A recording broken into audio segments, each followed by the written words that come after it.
औज़ुबिल्लाहि मिनश्शैतानिर्रजीम बिस्मिल्लाहिर्रहमानिर्रहीम अस्सलामु अलैकुम वरहमतुल्लाहि वबरकातुहू।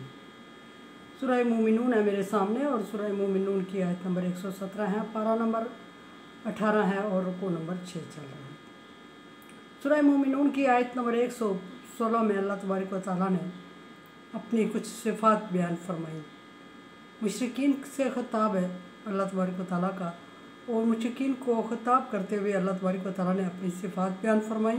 और सिफ़ात बयान करने का मकसद यहाँ ये है कि किसी और में अगर इस तरह की सिफ़ात पाई जाती हैं तो उसको सामने लाएं, और अगर नहीं पाई जाती तो फिर अल्लाह के साथ शिरक करने की वजह बताओ या जवाज़ नहीं बनता।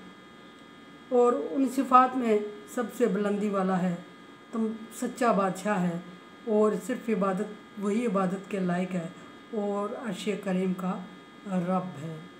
ये डिटेल कल गुजर चुकी। अब आयत नंबर 116 में अल्लाह तबारक व तआला फरमा रहा है कि मन यद और मा ला इलाहा अहद, जो शख्स भी अल्लाह तबारक व तआला के अलावा किसी और को या अल्लाह के साथ किसी और को पुकारता है। अल्लाह को, ये एक बात याद रखे कि अल्लाह को छोड़ के किसी एक को पुकारना भी, किसी और को पुकारना भी शिरक है।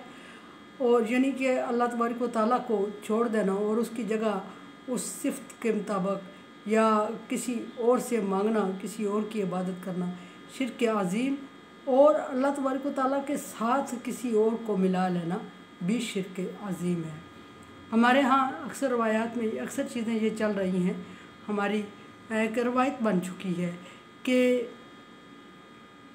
हम साथ साथ औरों के पूजा पाठ कर रहे होते हैं और ये कह रहे होते हैं कि हम इनके थ्रू अल्लाह तक पहुँचने की कोशिश करते हैं, इनके थ्रू अल्लाह तबारक व तआला तक पहुँचना आसान होता है, इनके थ्रू हमारा पैगाम अल्लाह तक पहुँचना आसान होता है, इनके थ्रू दुआ पहुँचनी आसान होती है और ये हमारी दुआओं को कबूल करवाने का सबब बनते हैं। जबकि अल्लाह तबारक व तआला फरमा रहे हैं कि इन्नी करीबुन उजीबु दावत दाई इज़ा दानी फलयस्तजीबू ली वलियुमिनू बी। यहाँ शर्त सिर्फ रखी गई है एक, ये लोग जो शर्तें रख रहे हैं कि इनके थ्रू, इनके वसीले से हमारी दुआएं जल्दी कबूल होती हैं और ये अल्लाह तबारक व तआला के यहाँ सिफारिश करेंगे।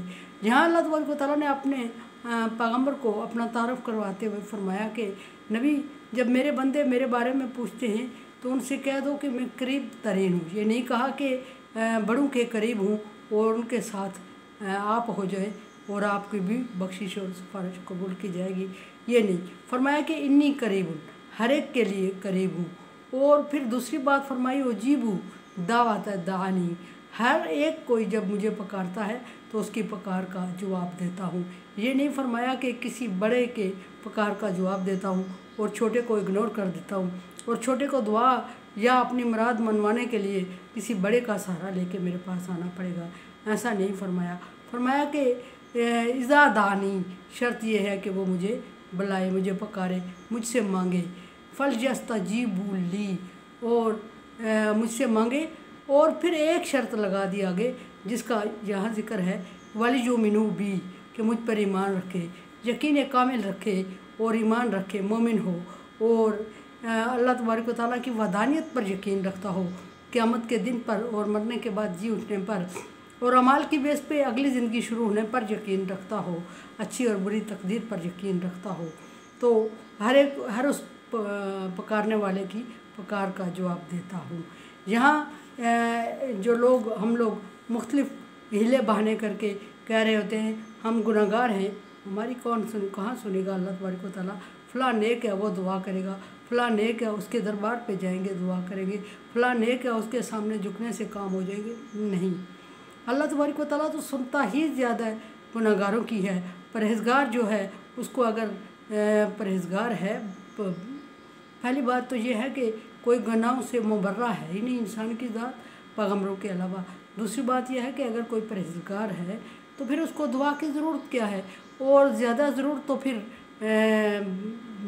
गुनहगार लोगों की होती है कि वो दुआ करें और उनकी दुआएं कबूल हों, या पसमानदा लोगों की होती है, जिस तरह भी हो।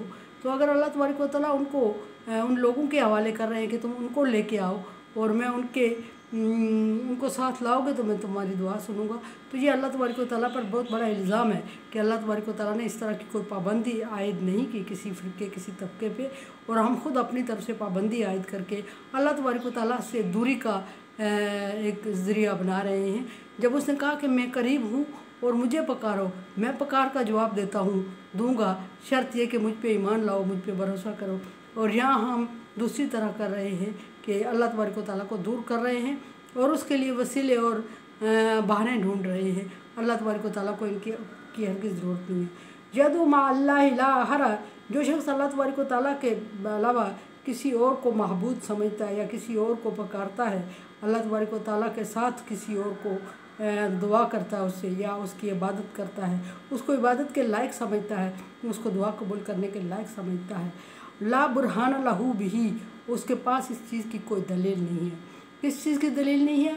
पहली बात यह है कि उसके इलाह होने की कोई दलील नहीं है, कि उसने किसी को पैदा नहीं किया और उसने किसी को मौत नहीं दी जिसको वो पकार रहे। वो ख़ुद पैदा किया गया और वो ख़ुद मौत दिया गया। उसको अल्लाह ने पैदा किया और उसको अल्लाह ने मौत दी। वो ख़ुद अल्लाह तबारक व तआला के सामने मजबूर और बेबस है, बेसहारा है, और तुम लोग उसको वसीला बना रहे हो और अल्लाह तबारक व तआला के साथ शरीक कर रहे हो, और इस तरह कर रहे हो गैर महसूस तौर पे कि गोया तुम पकार तो कहते हैं कि हम पकार तो अल्लाह को रहे हैं, बस इनको वसीला बना रहे हैं। ये भी गलत है। फ़इन्नमा हिसाब इंद रब्बिही, फरमाया कि इस चीज़ में अल्लाह तबारक व तआला ढील नहीं दे रहे हैं, इस चीज़ में अल्लाह तबारक व तआला रियायत नहीं बरतेंगे, बल्कि इसका पूरा पूरा हिसाब लिया जाएगा। और पूरा पूरा हिसाब अल्लाह तबारक व तआला के यहाँ लिया जाएगा। जब तुम अल्लाह तबारक व तआला के सामने पेश होगे तो फिर तुम्हें इसका हिसाब देना पड़ेगा और अल्लाह ज़रूर हिसाब लेगा। दुनिया में भी हिसाब लिया जाता है इसका, ऐसी चीज़ों का। जब कोई मुसीबत और मुश्किल आ जाती है तो वो हिसाब भी होता है, वो इम्तिहान भी होता है, इम्तिहान भी होता है। और किसी को भी मुसीबत आई हो, किसी पैगम्बर के दौर में, पैगम्बर के मानने वाले हुए हों या ना मानने वाले, जब उनको मुसीबत कोई आई है तो उन्होंने दुआ करवाई पैगम्बर से और रब से ही दुआ करवाई। ख़ुद भी अगर एकदम किसी की तरफ मुतवज्जे हुए मुश्किल के वक्त तो वो अल्लाह तबारक व तआला की ज़ात ही थी। जब उनसे पूछा जाए कि आपका पैदा करने वाला कौन है, तब भी उनकी ज़बान से बेख्तियार निकलता है अल्लाह। मौत देने वाला कौन है, वो कहते हैं अल्लाह। रिज़्क़ देने वाला कौन है, अल्लाह। इज़्ज़त और ज़िल्लत देने वाला कौन, अल्लाह। तो फिर किस लिहाज से दूसरों को इबादत में शरीक करते हो या दुआओं में शरीक करते हो? फरमाया कि जिसने ऐसा किया उसका हिसाब अल्लाह ताला के पास है। अल्लाह तबारक व तआला ये नहीं कि आसानी करेंगे, बल्कि इसका पूरा पूरा हिसाब लेंगे। ख़ुद उसने फरमा दिया कि शिर्क को माफ़ नहीं करेगा। इन्नहु ला युफ्लिहुल काफिरून। और एक बात याद रहे कि ऐसा करने वाले काफिर हैं, और काफिरों को कभी अल्लाह तबारक व तआला कामयाबी या खलासी जहन्नम से नहीं देंगे। यह अल्लाह तबारक व तआला का वादा है कि काफिरों के लिए खलासी नहीं है। कुरान समझें, देखें, समझें और सब्सक्राइब करें। तावानु अला बिर्रि व तक़वा, अल्लाह तबारक व तआला का हुक्म है कि नेकी और भलाई के कामों में तावन करें, एक दूसरे से, सो तावन करें। अल्लाह हाफिज़।